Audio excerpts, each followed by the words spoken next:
আপনারা কত মানুষ রাস্তায় মারেন, এগুলোর হিসাব আছে? আপনাদের জন্য কত মানুষ হাসপাতালের বিছানায় শুয়ে আছে জানেন আপনি? আপনার গাড়িটার প্রতি যেমন মায়া আছে, আমার গাড়িটার প্রতি এমন মায়া নাই। আমি রাস্তায় কত টাকা ট্যাক্স দিই, আপনারা কত টাকা ট্যাক্স দেন? 1 টাকা ট্যাক্স দেন।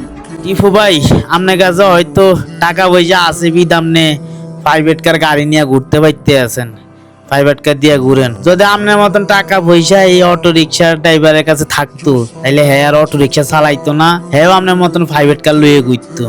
আপনার গাড়িতে অটোওয়ালা মারি দিছে, এটা অটোওয়ালার ভুল, এটা মানতে হইব। কিন্তু এত মানুষের সামনে এই লোকটার এরকম না অপমান করা আসলে ঠিক হয় না। অটোওয়ালা তো মানুষ, সেও মানুষ, আপনিও মানুষ, সবাই মানুষ।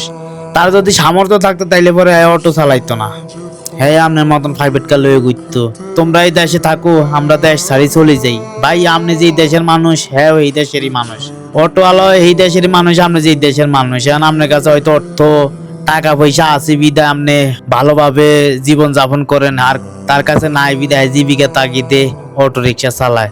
ভুলবশত হয়তো আপনার গাড়িতে লাগিয়ে গেছে কিন, এটা হয়তো বা আপনি মাফ করে দিয়েছেন, কিন্তু তারে যে পরিমাণে অপমান করছেন, হ্যাঁ সারা জীবন এটা হয়তো ভুলতে হইতো না।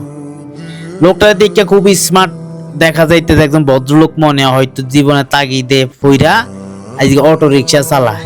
আমার বাবা একজন রিক্সা ড্রাইভার আছিল।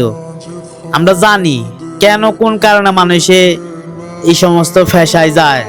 হয়তো তাকে পড়াশোনা থাকে না, কিংবা অর্থনীতি দুর্বল, এই কারণে তো এই সমস্ত পেশার মধ্যে যায়। আপনি তারা অপমান করছেন এত মানুষের সামনে, আপনার আছে বিধ আপনি করছেন। যদি আজকে ওই লোকটা থাকতো না, তাহলে আপনি তার লগে কথা কওয়ার সুযোগ পাইতেন না।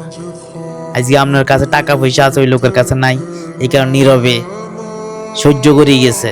অটোওয়ালারা গাড়ির মধ্যে অ্যাক্সিডেন্ট করে দিয়া তারপরে বড় লোককে ফায়ের মধ্যে ধরে ধরে স্যার আমগুলো মাফ করে দেন। তার পিছনে অনেক কারণ আছে।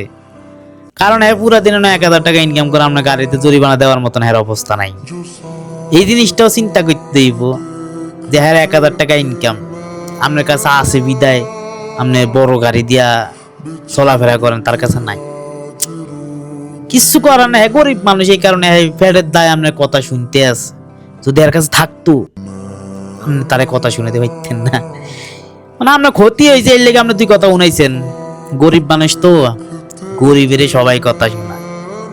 পয়সাওয়ালার আপনার গাড়ি যদি বড় কোনো পয়সাওয়ালার সাথে লাগতো, অ্যাক্সিডেন্ট হইতো, আপনারা হয়তো টাকা দিয়ে মীমাংসা করে ফেলাইতেন, কথা হইতো না। কিন্তু কোন গরিব মানুষটা আপনারা জরিমানা দেওয়ার মতন সামর্থ্য এর কাছে নাই, এই কারণে আর কথা শোনানো লাগে।